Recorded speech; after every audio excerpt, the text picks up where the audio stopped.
Salut à toi et bienvenue sur Magic Video, une chaîne qui parle exclusivement de vidéos. Du coup, je suis vidéaste, j'ai été vidéaste par le passé et bien je partage certains conseils, en tout cas si ça t'intéresse de te lancer dedans. Et en particulier aujourd'hui on parle de matériel, on va parler de objectifs. Quels seraient les meilleurs objectifs à prendre si par exemple moi je devais recommencer de zéro par rapport à mes différents appareils? Par exemple là on est sur du GH5, quels seraient les meilleurs objectifs à prendre si tu as un GH5 ou un GH5S, voilà, tout simplement pour avoir le meilleur rendu vidéo possible, le rendu cinématique qu'on aime tous, pour un prix quand même assez réduit. Pour me présenter, donc du coup je m'appelle Stanislas Delabarre, j'étais vidéaste par le passé et j'explique que j'ai eu la chance de directement très bien commencer et d'avoir beaucoup de clients dès le début et de avoir un certain succès avec mon entreprise de vidéo dès le début pour plusieurs raisons. Alors non seulement parce que j'étais un passionné, je vous conseille d'être passionné si vous voulez réussir en tout cas dans ce domaine, mais surtout aussi j'avais du très bon matériel et je passais du temps à bien choisir. C'est pourquoi je vous recommande de regarder cette vidéo en entier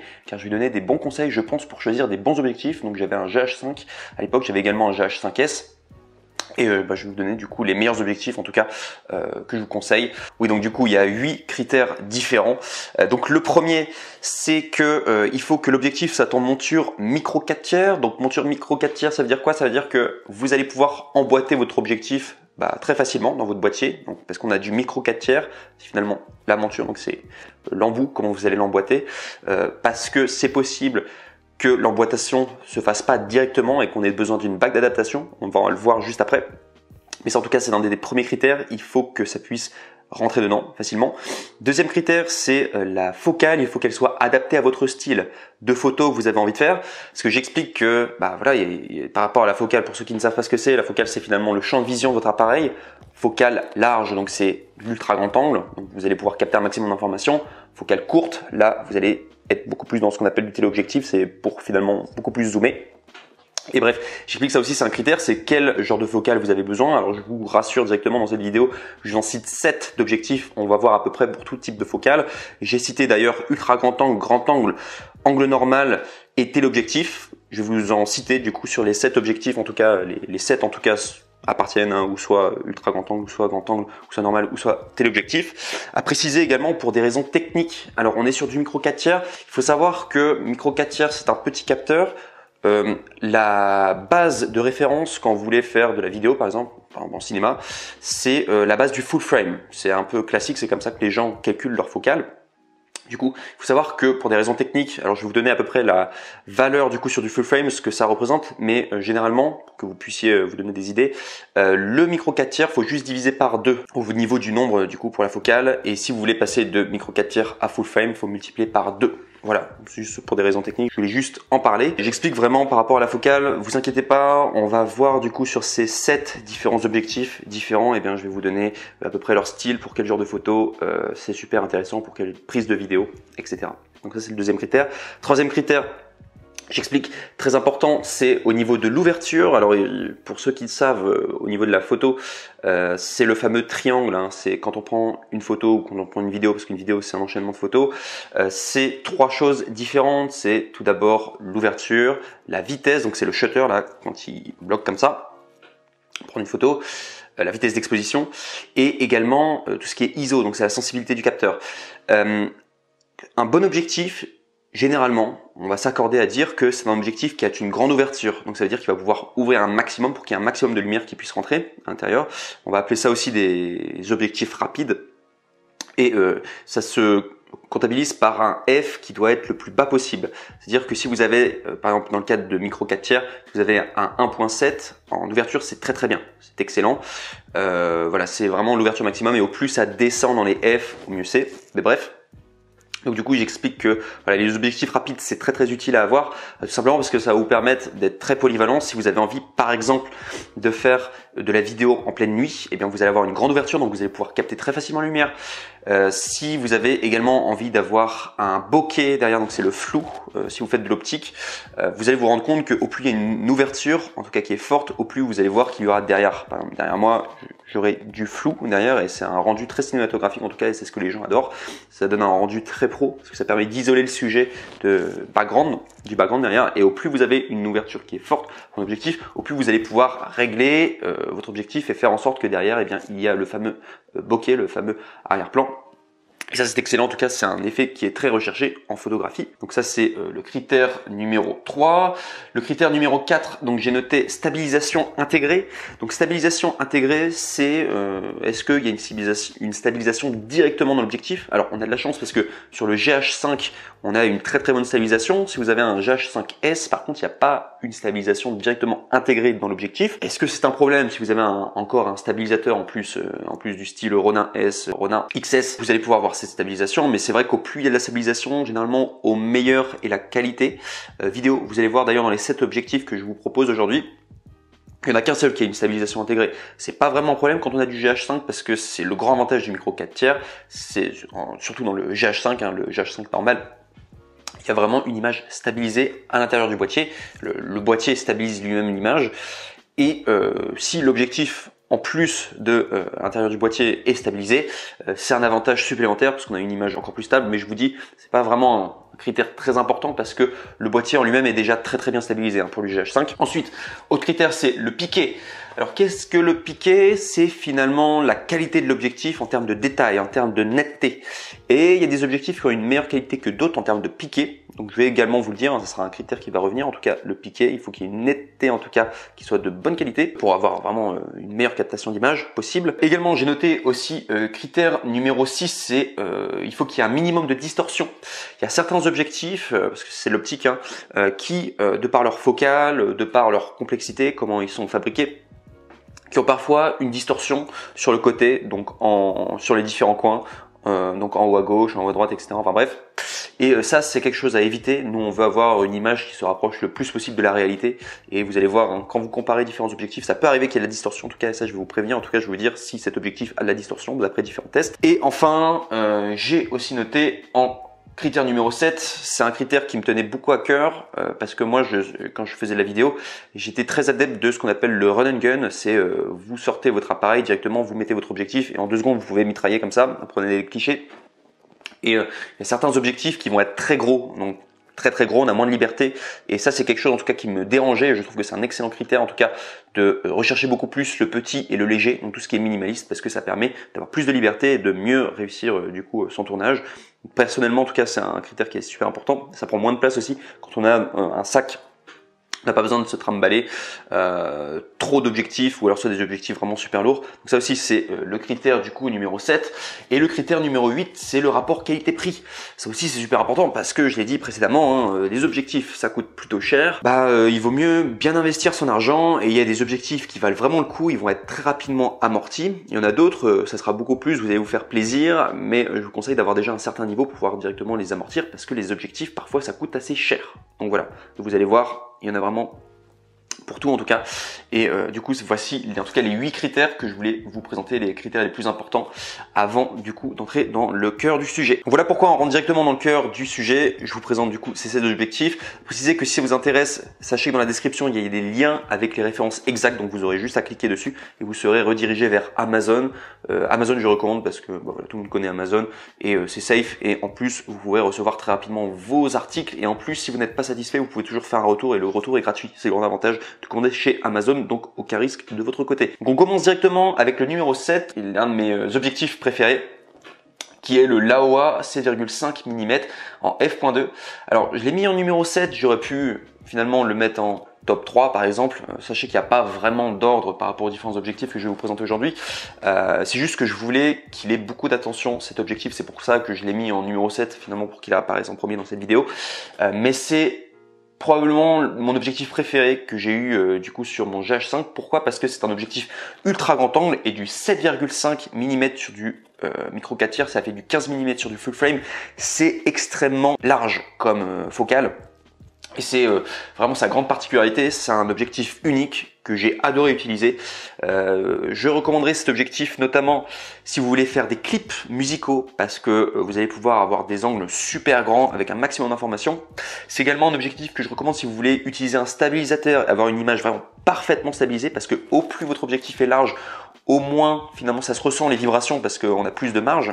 Je sais pas si c'est clair, mais admettons, vous avez une focale qui est quand même très serrée, très courte en téléobjectif, vous faites une moindre vibration, directement ça se voit. Tandis que dès que c'est très très large, ça se voit pas trop les vibrations. Donc ça vous permet d'avoir une image parfaitement stable. Si vous voulez faire des clips, avoir des plans assez spéciaux, parce qu'il n'y a pas autant de caméras qui ont une focale aussi large. Donc vous allez vraiment vous éclater. Moi quand je l'avais eu, ça a vraiment totalement changé mon appareil. Je l'ai vraiment adoré. On pouvait capter un maximum d'informations. Tout le monde l'adore, hein, cet objectif, hein, juste pour vous dire. Tout le monde dit qu'il est révolutionnaire, en tout cas le 7,5 mm en f.2. Et aussi, pourquoi je le recommande fortement cet objectif, et il m'a énormément dépanné pour plein d'opérations, c'est que avec le Laowa 7,5 mm en f.2, vous pouvez également capter un maximum d'informations dans le cadre de photos ou vidéos immobiliers. Donc si vous voulez prendre en photo des biens immobiliers, généralement on veut donner l'impression que le bien est extrêmement spacieux, et la meilleure façon de donner cette illusion, en tout cas que le bien est extrêmement spacieux et en plus qu'on puisse voir tous les détails du bien immobilier, c'est d'avoir un ultra grand angle. C'est vraiment les ultra grands angles, ce sont les objectifs parfaits par excellence si vous voulez faire de la photo en immobilier ou de la vidéo en immobilier. Donc pour moi c'est un must-have, c'est l'objectif le plus large que vous pourrez retrouver de tous les objectifs qui existent en micro 4 tiers. Quand il est sorti, il avait étonné plein de monde, il y a plein de gens qui se disaient mais c'est incroyable d'avoir un objectif comme ça. Pour moi, c'est un bijou technologique. Il est vraiment unique en son genre et il va énormément vous dépanner. C'est pour ça que je le recommande énormément. Le Laowa 7,5 mm en f.2. Donc, j'explique au niveau des critères. Donc, c'est une monture en micro 4 tiers. Donc, vous pouvez directement l'emboîter dedans. Donc, il n'y a pas de souci. C'est vraiment fait pour le GH5 ou GH5S, les boîtiers en micro 4 tiers. La focale, donc j'explique, c'est ultra grand angle. Donc, 15 mm sur un full frame, c'est ce que ça vaut. Ouverture en f2. Donc j'explique que le f2 c'est très correct, surtout pour de l'ultra grand angle. Généralement les ultra grand angles ils ouvrent pas très bien. Là ils ont quand même fait vraiment du lourd, hein, l'AOA. Pour l'avoir testé, je trouve que le bokeh n'est pas de très bonne qualité, parce que vous avez des objectifs qui ont un bokeh qui est plus beau, mais entre guillemets on s'en sert pas trop parce que l'ultra grand angle, vous captez tellement d'informations. Généralement, moi, quand je l'utilisais, je mettais la bague à fond, parce que vous pouvez régler, hein, c'est une bague d'ailleurs manuelle, sur celui que je vous propose. C'est une bague manuelle, je le réglais tout le temps vers l'infini pour voir le plus de netteté possible. C'est-à-dire que je n'essayais pas de régler la focale pour pouvoir filmer de près, généralement, parce que quand je filmais de près, en tout cas, je trouvais que le bokeh n'était pas très beau, et de manière, on capte tellement d'informations que généralement, c'est comme ça qu'on utilise un ultra grand angle, on laisse toujours la netteté au maximum, quoi, quasiment. Ou alors soit je réglais un petit peu moins proche de l'infini, quoi. Je pense que vous devez voir là où je veux en venir, mais bref, très souvent en tout cas, je réglais en tout cas sur la netteté en tout cas à l'infini pour pouvoir capter un maximum d'informations. Donc je vous dis que l'ouverture f2 c'est très bien, vous pouvez filmer en pleine nuit, vous pouvez regarder d'ailleurs sur internet, il y a plein de gens qui ont fait des vidéos de cet objectif en pleine nuit et vous voyez que les rendus sont très bien. Je vous dis l'ouverture en tout cas très correcte, il n'y a rien à dire. Donc j'explique qu'il n'y a pas de stabilisation intégrée, mais c'est pas très grave de pas avoir de stabilisation intégrée parce qu'on est sur un objectif ultra grand angle. L'objectif ultra grand angle que j'ai dit précédemment, c'est qu'il n'y a pas vraiment de secousse, en fait la moindre secousse de gauche à droite ou quoi, ça se voit pas trop parce que c'est tellement large que vous avez une grande marge de manœuvre. À l'inverse d'un objectif beaucoup plus serré où là vous avez beaucoup plus intérêt à avoir une stabilisation. Bref, donc pas de stabilisation intégrée, mais c'est pas un grand problème. J'explique aussi piqué de haute qualité. Cet objectif, il marche très bien. Vous pouvez filmer du 4K ou quoi avec. Moi, en tout cas, j'ai trouvé que ça fonctionnait bien. La netteté était très bien, en tout cas. J'ai noté, il y a un peu de distorsion, donc c'est distorsion mineure, mais en fait, c'est obligé. Quand vous avez un ultra grand angle, ça va forcément distorsionner l'image parce que c'est pas ce qu'on a l'habitude de voir à l'œil nu. Donc ça va au niveau des lignes. En tout cas, vous allez peut-être voir un peu de distorsion, mais c'est vraiment très mineur en tout cas. Donc j'explique que la distorsion n'est pas très grave en tout cas pour cet objectif. J'explique aussi une de ses grandes forces, c'est qu'il est ultra petit et compact. Et moi je trouvais que c'était génial, on pouvait le mettre dans une poche. Moi, quand j'allais faire des tournages, pour tout vous dire, hein, moi j'avais le top 7, le top 6 et le top 5, on va le voir dans un instant, mais c'est vraiment des objectifs très petits, très compacts, et j'adorais les avoir parce que on peut les mettre dans sa poche. On sait qu'il y a de la bonne technologie, ça coûte cher, hein, ça coûte 650 € le prix, mais on l'a en tout cas, on sait que ça prend pas trop de place, alors ne le perdez pas, mais je trouve que c'est quand même très agréable d'avoir des petits objectifs, tout simplement qu'on peut transporter, et je trouvais que c'était une vraie force en tout cas qu'il avait. Je préfère ça plutôt qu'un objectif qui prend plein de place, surtout je filmais avec mon appareil, vous allez voir, hein, pour vous donner une représentation au niveau de la taille, mais ça fait à peu près ça quoi, genre si je le tiens dans ma main, il faisait à peu près ça comme taille, donc c'est vraiment tout petit. Génial en tout cas.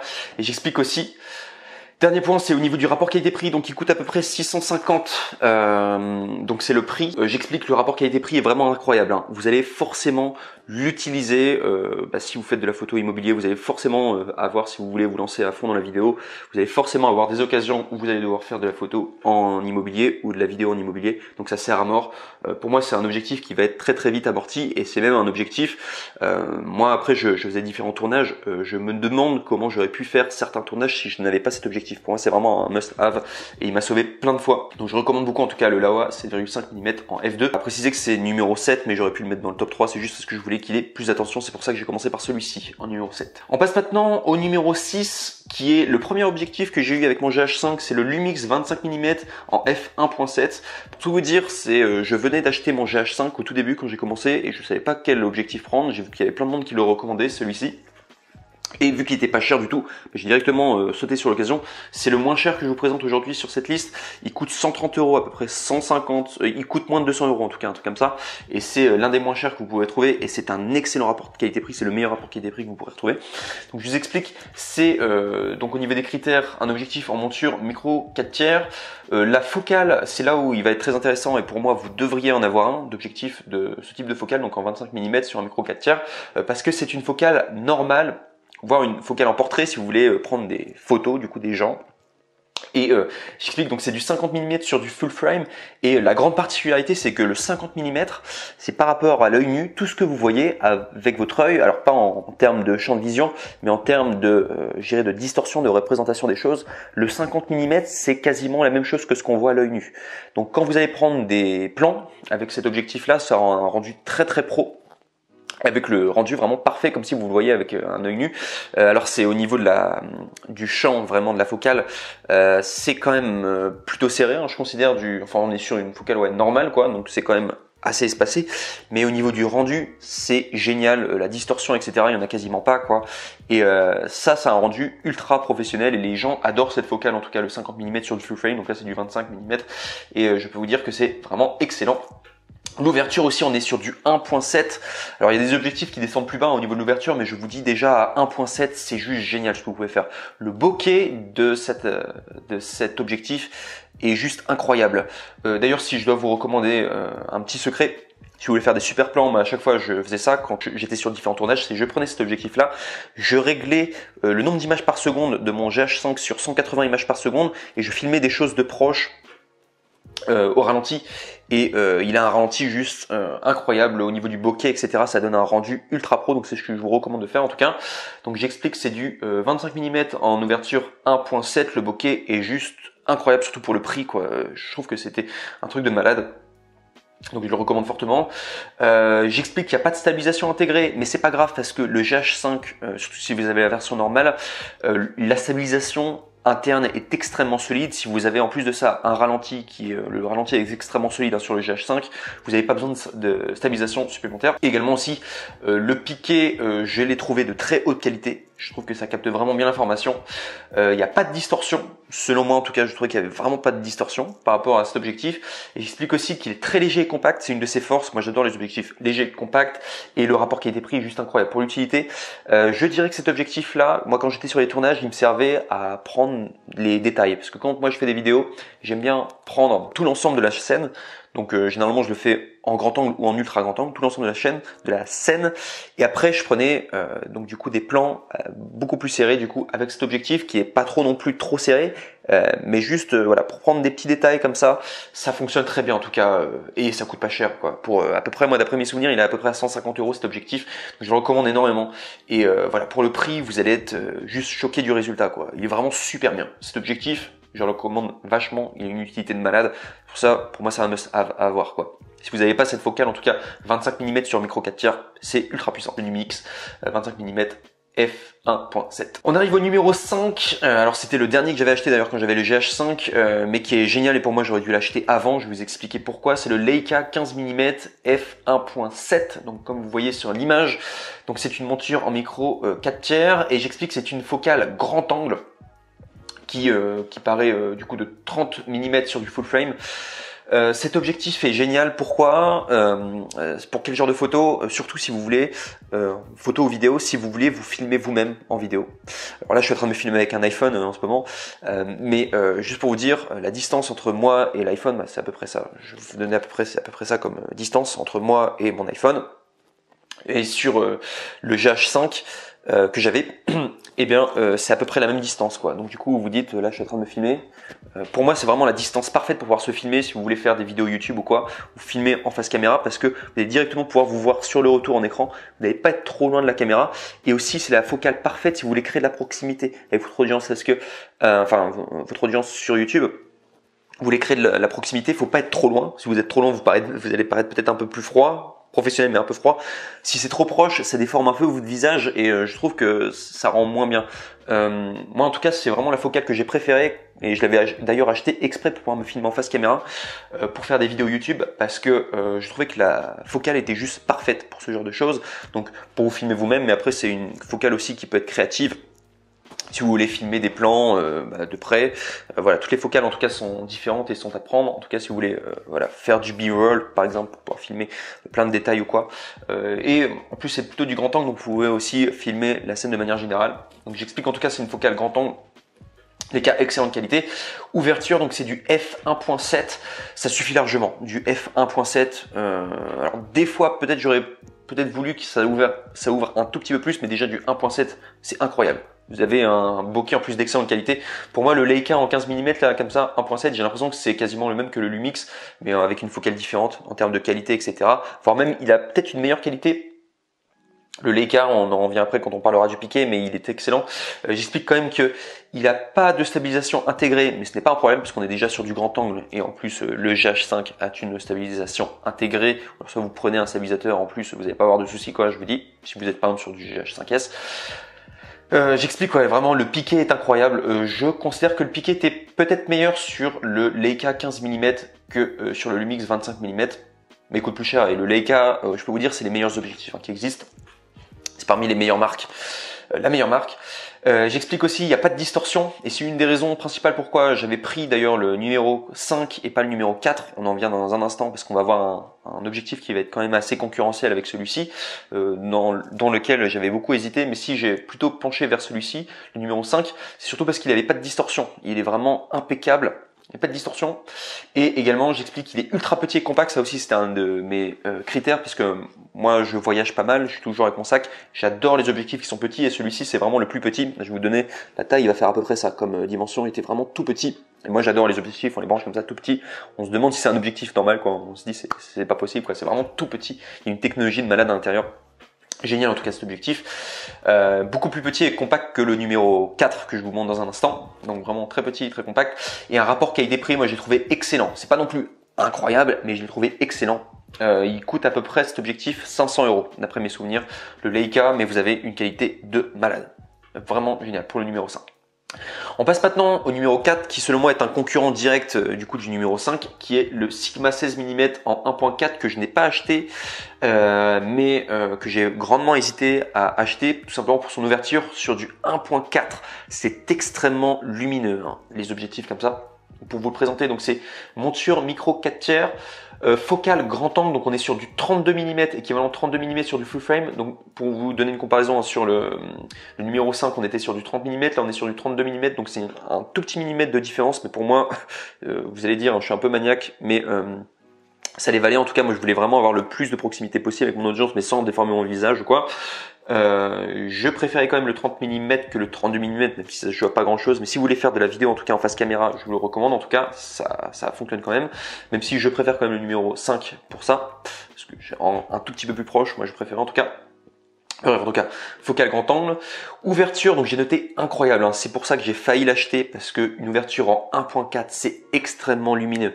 De nuit, c'est hyper polyvalent. Et aussi pour le bokeh. Excellent, en plus le bokeh il est de qualité, on est quand même sur du Sigma, c'est une bonne marque, un objectif. J'ai expliqué qu'il n'y a pas de stabilisation intégrée, Également au niveau du piqué, alors j'ai expliqué aussi, parce que j'avais regardé plusieurs comparatifs sur internet, sur des vidéos américaines notamment, et le piqué est un peu moins bien sur le numéro 4 que sur le numéro 5 du coup. C'est pour ça que j'ai beaucoup plus penché vers le Leica, parce que je voulais un piqué vraiment d'excellente qualité. Et j'expliquais aussi que par rapport au Leica, il y a plus de distorsion, il y a une distorsion mineure quand même sur ce Sigma 16 mm en f1.4. Mais c'est vraiment mineur quoi, c'est vraiment les spécialistes, si vous voulez l'objectif le plus parfait possible, bah, allez plus vers le Leica, mais celui-là ça se voit pas trop honnêtement la distorsion, mais c'est juste pour vous dire qu'il y a quand même une distorsion, ça fait partie quand même des critères. Également aussi, une des raisons pourquoi je l'ai pas acheté, c'est parce qu'il est plus grand et plus lourd que le Leica.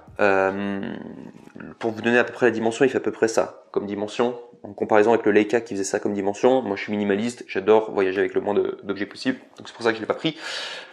Et également aussi, ça peut paraître bête, mais vu qu'il y a un petit espace là comme ça avec l'objectif, bah, ça veut dire que vous captez l'image, vous avez besoin un peu plus de distance. Donc non seulement il y avait les 2 petits millimètres en plus sur les 30, je passe de 30 à 32, ça fait un peu plus loin.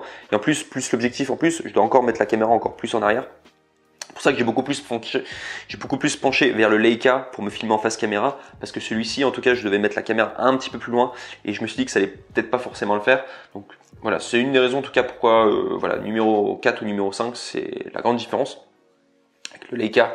Donc pour une histoire aussi de longueur, du coup, il est un petit peu plus grand et aussi un petit peu plus lourd. Du coup, je crois qu'il est 4 fois plus lourd celui-ci que le Leica, parce que le Leica est super léger vu qu'il est tout petit. Et bref, et j'explique du coup pour terminer au niveau du rapport qualité-prix. Donc pour moi, il est excellent pour l'utilité et aussi pour son ouverture, c'est très rare. On est sur un objectif, je crois, qui coûte 270 € ou 300 € je crois, celui-ci. Donc en comparaison avec le numéro 5 qui coûtait 500 €, donc on a quand même 200 € de différence, donc il est moins cher et son ouverture est meilleure du coup que le Leica. Mais il est plus gros, il est plus volumineux, donc c'est à vous de faire le choix. Moi personnellement, j'avais plus penché vers le numéro 5, mais si vous voulez plutôt privilégier l'ouverture. Moi je trouve déjà que du 1.7 c'est déjà excellent au niveau ouverture, mais du 1.4 c'est vrai que ça peut donner des plans vraiment juste ultra lumineux et juste magnifiques. Donc c'est à vous de voir en tout cas. Mais je peux vous dire déjà avec du 1.7, moi je me suis très rarement plaint d'être en 1.7, généralement c'est génial. Moi-même, dès que j'ai des objectifs qui ouvrent encore plus bas que 1.7, généralement je reste souvent sur 1.7, parce que quand il y a une trop grande ouverture, au niveau de la netteté du sujet, il faut vraiment bien viser. Moi je préfère en tout cas rester du coup sur du 1.7, même si ça descend encore plus bas, généralement je règle toujours sur 1.7, bref, juste pour vous parler de mes préférences. On parle maintenant du numéro 3, donc on rentre sur le top 3, et celui-ci c'est un objectif qui est extrêmement connu, et à chaque fois que les gens ils veulent avoir le meilleur setup pour leur GH5 ou leur GH5S, ils se penchent vers ce setup. Donc j'explique bien un setup parce que c'est pas que l'objectif là que je vous propose, c'est vous avez l'objectif plus la monture qui va avec. Donc j'explique, c'est le Sigma 18-35 mm en f 1.8. Donc j'explique du 18-35 mm, ça veut dire que vous allez avoir le choix entre les différentes focales, parce que jusqu'à présent je vous montrais des focales prime, ça s'appelle, ça veut dire que c'est des focales fixes qui bougent pas.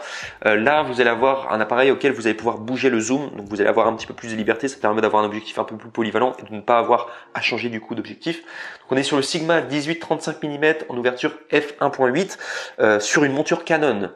Donc faut savoir que là vous êtes sur la monture Canon, vous allez avoir, j'explique que c'est bien un setup, parce que vous avez l'objectif et vous allez devoir avoir une bague d'adaptation.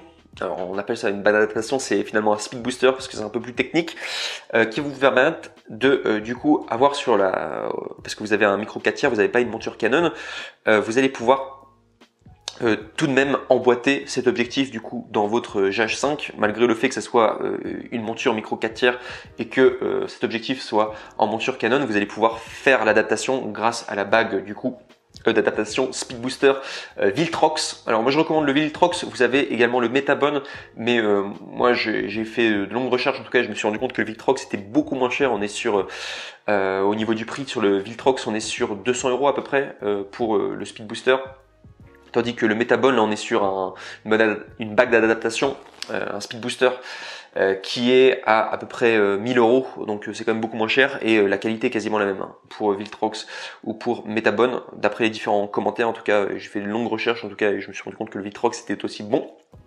Donc j'explique pour vous présenter cet objectif. Donc monture Canon à adapter, donc ça c'est un point faible, c'est que vous allez recevoir l'objectif, il n'existe pas en monture micro 4 tiers, donc vous allez devoir rafistoler entre guillemets, bricoler un peu pour avoir une bague d'adaptation. un speed booster pour pouvoir du coup l'emboîter et faire en sorte que ça fonctionne. Donc il y en a que ça dérange en tout cas, donc c'est juste pour savoir votre setup, vous allez devoir utiliser un speed booster. Par contre niveau focal, alors là vous allez vraiment avoir une focale polyvalente et plutôt proche, donc on est sur du 11,5-25 mm, donc sur du micro 4/3, et ce qui est un équivalent de 23-50 mm sur du full frame, donc c'est vraiment, vous avez une focale très polyvalente, donc qui est entre le grand angle et la focale finalement normale. Donc je trouve que c'est extrêmement polyvalent, parce que c'est souvent entre ces focales là où finalement on échange. Voilà, quand on est sur un projet. Enfin moi je trouve que c'est une grande polyvalence, et au niveau des millimètres en tout cas, la différence focale c'est quand même très large. Quand vous êtes sur n'importe quel projet confondu, c'est quand même très polyvalent, vous pouvez faire beaucoup de choses.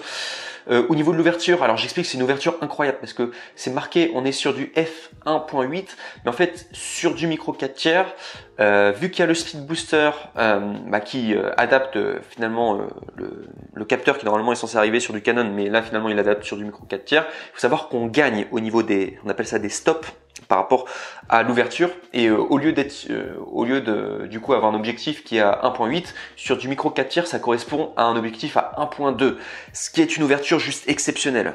Je vous expliquais déjà, une ouverture à 1.4 c'était juste incroyable. Là on est sur une ouverture 1.2, je peux vous dire c'est un truc de malade. Vous allez juste avoir une ouverture de cinglé. Je vous conseille de vraiment bien viser du coup au niveau de la netteté pour bien régler sur le sujet. Mais je peux vous dire que 1.2 au niveau de l'ouverture c'est juste un truc de malade. Vraiment. Alors moi je l'ai pas eu ce numéro 3, mais j'ai eu sur le numéro 2, je vous en parle dans un instant. Mais juste j'ai déjà eu du coup un objectif en f1.2, c'est juste un truc de malade quoi. Vous pouvez prendre des plans ultra lumineux. C'est vraiment, vous allez avoir un résultat, vous allez être très étonné en tout cas de la puissance du coup de l'image que vous allez pouvoir avoir quoi. C'est juste un truc de fou. Donc j'explique, ouverture incroyable à f1.2, donc si vous êtes sur du micro 4/3, c'est à peu près son équivalent. Il n'y a pas de stabilisation intégrée. Alors certaines personnes s'en plaignaient par rapport au fait que cet objectif n'avait pas de stabilisation intégrée. Je vous dirais, si vous êtes sur du GH5S, oui ça va vous poser problème, mais sur du GH5 normal, pas trop de problème. Il y a juste un truc qui est arrivé quand même souvent, c'est par rapport au setup, vu qu'il y a quand même la bague d'adaptation plus l'objectif, vous allez avoir déjà quelque chose d'assez lourd et il y aura un peu de jeu.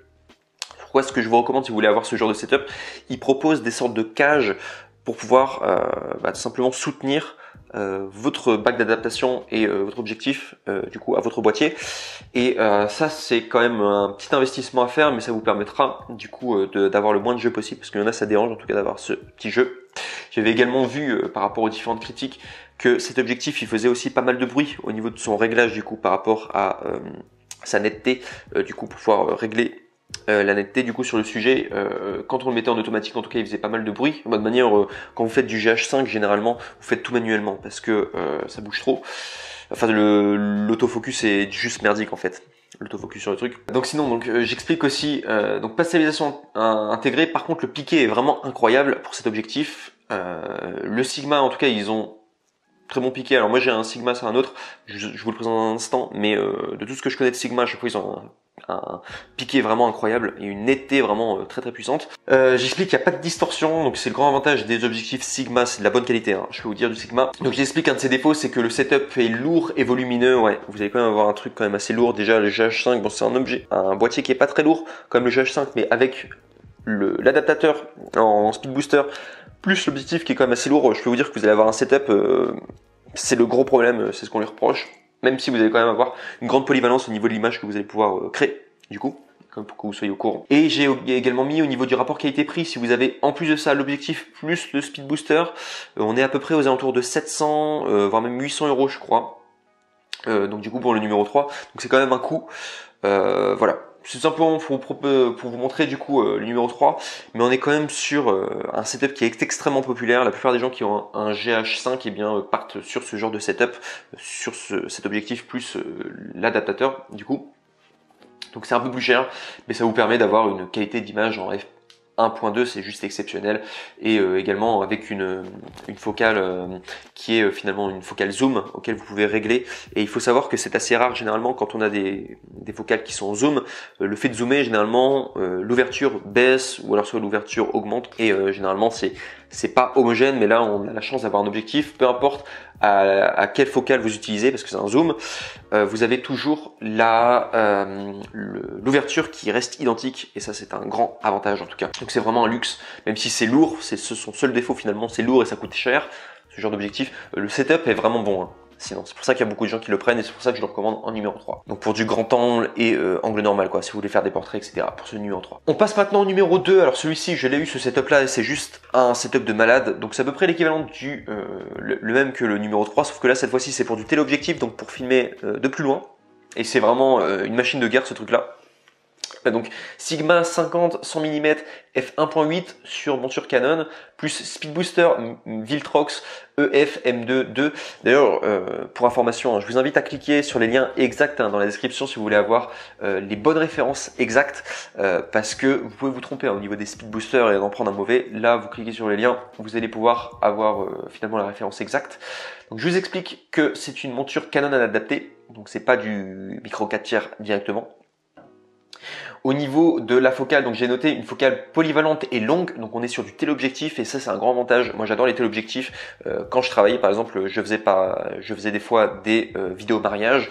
En soi, j'ai déjà fait aussi des événements où il y avait plein de gens, il fallait que je filme des visages, etc.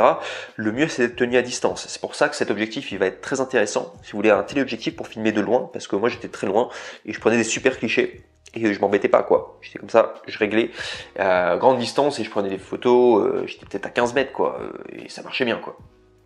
Voilà, on est sur du 35-70 mm sur du micro 4 tiers, ce qui est l'équivalent de 70-140 mm sur du full frame, donc on est vraiment sur du téléobjectif quoi. C'est pas non plus téléobjectif de malade pour de la photo animalière de très très loin, genre vous êtes dans un safari ou quoi, vous êtes quand même sur un très bon téléobjectif, et pour moi c'est utile d'avoir ça.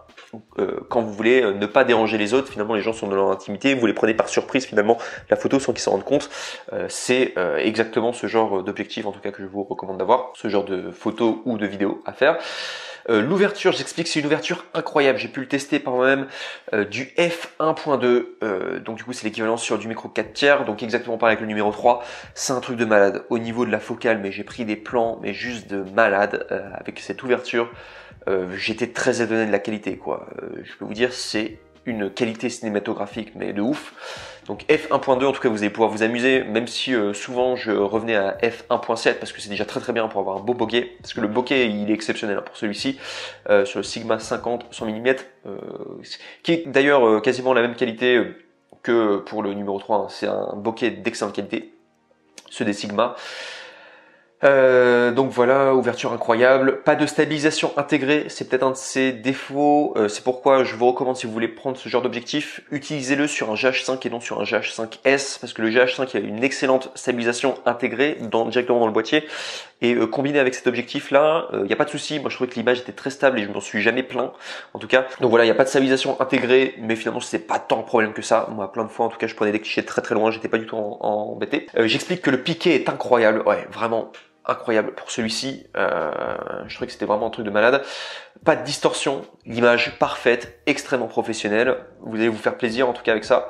J'explique cependant que le setup, de la même manière que le numéro 3, le numéro 2, le setup est lourd et volumineux. Pour vous donner un exemple de taille, hein, pour celui-ci j'avais un objectif qui faisait à peu près cette taille-là. Vous imaginez quand même, vous avez un objectif sans avoir au-dessus le pare-soleil, juste l'objectif il faisait à peu près ça comme taille. C'est assez gros quand même, plus l'appareil, donc du coup ça faisait à peu près un setup gros comme ça. Si je voulais rajouter d'ailleurs le pare-soleil là, ça faisait à peu près ça comme taille, c'est juste un truc très très gros. Et j'ai trouvé que c'était quand même assez lourd. Quand je l'utilisais, j'utilisais pas mon stabilisateur, hein, je le prenais vraiment comme ça à main. Mais c'est vrai que c'était, on sent qu'on a vraiment quelque chose de lourd quoi dans la main. Au niveau des, je sais plus combien ça faisait, hein, au niveau des grammes, je crois que ça, on n'est pas sur 1 kg, mais le setup était quand même assez lourd, hein, quand même. Moi je me souviens, je faisais des tournages. Je pouvais le faire pendant peut-être 1 heure, mais au bout d'1 heure, je commençais à fatiguer, hein, et pourtant mes conditions physiques, genre ça va quoi. Donc juste pour vous dire, c'est un setup quand même lourd et volumineux, mais la qualité d'image que vous allez avoir en échange, c'est juste exceptionnel. C'est vraiment ultra professionnel. Donc je recommande beaucoup, c'est pour ça que j'ai mis en numéro 2. Et j'ai également mis, alors le rapport qualité-prix, il est plus cher, je pense avec la bague d'adaptation plus l'objectif, vous allez payer à peu près 1000 €, je pense. C'est à peu près ce que j'avais payé. Mais derrière vous allez avoir de la qualité. Et pour moi c'est un must-have. Quand vous faites de la vidéo ou de la photo, il faut que vous ayez un téléobjectif. Au bout d'un moment, si vous avez envie de ne pas déranger les gens et surtout de prendre des photos très naturelles, c'est un must-have. Si vous faites des photos ou des vidéos de mariage, moi, j'ai envie de vous dire, ça paye bien de manière de faire ça comme business. Vous allez vite amortir l'objectif de toute manière. Mais c'est vrai que c'est quand même un coût. Si vous êtes totalement débutant, je vous déconseille d'acheter un téléobjectif. Pour moi, les téléobjectifs, c'est ce qu'il y a acheté en dernier. Quand on a un GH5 ou un GH5S, je recommande de tout d'abord acheter un grand angle, un ultra grand angle si possible et un angle normal. Mais les téléobjectifs, c'est vraiment tout à la fin quand vous avez plusieurs objectifs différents, vous voulez vous faire plaisir. Prenez le téléobjectif que quand vous avez les moyens derrière. C'est ce que je vous recommanderais. Mais la qualité d'image derrière est juste exceptionnelle et vous allez avoir une qualité d'image tellement exceptionnelle que vous allez pouvoir vendre vos clips super cher Moi j'avais une qualité, je trouve ça incroyable. J'étais juste tout seul à faire mes films et on aurait dit que c'était des qualités cinéma Et les clients étaient extrêmement contents, donc c'est comme ça aussi que je pouvais augmenter mes prix. Donc ça coûte plus cher, ok, le rapport qualité-prix, mais derrière vous avez une qualité d'image qui est tellement exceptionnelle que ça vaut vraiment le coup vos clients sont contents, donc vous pouvez vous vendre plus cher et finalement ça reste un bon investissement quand même à faire. Et enfin on va passer au numéro 1 qui est l'objectif qui est souvent considéré comme le meilleur objectif que vous pouvez avoir sur le GH5. Alors un objectif assez spécial quand même. Surtout que ce qui est très spécial, c'est que vous avez un téléobjectif mais en prime, donc en focale fixe. C'est pas un zoom, qui est le Leica 42,5 mm en f1.2 et qui est une monture directement sur du micro 4/3. C'est un objectif de malade. Je vais vous expliquer déjà sa grande différence, c'est que c'est le seul qui est stabilisé de tous les objectifs. Alors non seulement vous avez la stabilisation du GH5, mais en plus vous avez la stabilisation intégrée du Leica du coup 42,5 mm en f1.2. Je peux vous dire que vous allez avoir une image ultra stabilisée, ça va être un truc de malade. Et je pense à ces objectifs principalement si vous avez par exemple un GH5S, vous n'avez pas de stabilisation intégrée dans le boîtier du GH5S, avec le Leica 42,5 mm f1.2. Vous allez avoir une stabilisation en plus et ça vous permet, parce que pourquoi les gens prennent du GH5S plutôt que du GH5, souvent parce qu'il y a une meilleure qualité au niveau des couleurs, vous pouvez avoir une plus grande gestion au niveau des couleurs. Vous avez par exemple le Vlog qui est déjà intégré, mais même au niveau de captation des couleurs il est un petit peu mieux, le GH5S, surtout aussi on peut filmer dans le noir avec le GH5S. Et en tout cas, je pense que ce sera un objectif qui serait bien compatible en tout cas avec le GH5S. Par contre, c'est un objectif prime. Vous allez avoir une qualité de malade, mais c'est pas très polyvalent. Vous pouvez pas changer le zoom. Et pour un téléobjectif, ça peut être handicapant, mais en même temps, le fait que ça soit du prime, ça va vous forcer à être créatif et à trouver des nouveaux angles. Donc je pense que c'est pas tant un problème que ça. Parce que c'est vrai que moi, ma façon de travailler quand j'avais un téléobjectif, c'est je faisais du zoom, je zoomais, etc. Je filmais tout le monde. Là, vous allez devoir vous déplacer plutôt que c'est vous qui devez bouger comme ça avec votre main. Vous allez devoir vous déplacer en tout cas pour prendre des super clichés. J'explique. Grand avantage déjà, on est sur une monture micro 4/3, donc vous achetez l'objectif directement, vous pouvez l'emboîter sur votre GH5 et il est vraiment fait pour, excellent en tout cas. C'est un bijou technologique. Cet objectif, c'est la meilleure qualité d'image que vous pourrez avoir pour du GH5. Vous n'allez pas en revenir en tout cas. De la qualité que vous allez pouvoir avoir avec ça. J'explique, c'est une focale longue qui vaut l'équivalent de 85 mm sur du full frame. Donc on est vraiment sur tel objectif. Pas non plus trop loin, mais c'est quand même loin, du 85 mm sur le full frame, l'équivalent. Ouverture incroyable en f1.2, donc c'est pareil finalement que le top 3 et le top 2, mais là on est vraiment sur du f1.2 sur du micro 4/3 toujours. C'est vraiment une ouverture incroyable. Vous allez pouvoir faire des images de malade, surtout que le bokeh est d'excellente qualité. C'est vraiment, vous allez avoir un rendu cinématographique, C'est ce qu'on voit au cinéma, c'est un truc de fou. Donc j'explique, donc ça c'est un de ses grands avantages, c'est qu'il y a une stabilisation intégrée Power OIS. Donc grande différence, vous pouvez l'activer, vous pouvez même l'activer et la désactiver directement à partir de l'objectif. Vous voyez là, je vais vous montrer à l'écran, mais vous voyez là, c'est directement ici, vous mettez on ou off, ça se met comme ça. J'ai également mis aussi, ce qui est excellent, c'est un de ses avantages, c'est qu'au niveau du poids et de la taille, c'est assez petit et pour des performances vraiment de téléobjectif. Alors bien sûr on est sur un prime, objectif prime, donc c'est normal que ce soit un petit peu plus petit. Au niveau du coup de physiquement à quoi il ressemble l'objectif, mais c'est juste génial parce que vous allez avoir un setup quand même assez light, vous avez juste à emboîter l'objectif et vous avez une qualité de malade en téléobjectif, donc ça vaut vraiment le coup. Donc j'ai mis poids et taille assez petit pour les performances, surtout parce que normalement les téléobjectifs vous avez un gros bazar, c'est quand même très gros, là vous avez quand même un truc assez petit, en plus il est plutôt discret, donc génial en tout cas. Enfin pour terminer, terminé. Le rapport qualité-prix, j'ai mis qui était cher quand même, le rapport qualité-prix. Cet objectif en lui-même, il coûte 1200 €, 1200, 1300 il me semble. Mais j'explique qu'il va être vite amorti parce que vous allez avoir une qualité d'image qui va être tellement exceptionnelle que vos clients vont être trop contents, vous allez être recommandé, vous allez être fiers aussi de vos films. C'est pas l'objectif auquel je conseille d'acheter si vous n'avez jamais eu d'objectif pour le GH5, mais quand vous commencez à avoir plusieurs objectifs, vous voulez investir dans un objectif vraiment le plus magnifique pour vraiment pousser au maximum les performances de votre GH5 ou votre GH5S, prenez celui-ci, en tout cas le Leica 42,5 mm en f1.2, vous allez être choqué des résultats quoi. Je le recommande vraiment, il est en plus noté comme étant le meilleur objectif de tous les temps de GH5. Donc c'est pour ça que je l'ai mis en numéro 1. Je peux vous dire, vous allez faire des vidéos juste incroyables avec le numéro 1 Leica 42,5 mm en f1.2. Donc voilà tout en tout cas pour cette vidéo, j'espère que ça vous aura plu. Donc n'oubliez pas de regarder dans la description pour avoir les références exactes si vous intéresse en tout cas de pouvoir les commander directement sur Amazon. C'est ce que je recommande, tous mes objectifs, je les achète tout le temps sur Amazon, comme ça je suis certain si jamais il y a un problème, je peux renvoyer l'objectif, il n'y a pas de souci, et en plus c'est livré assez rapidement.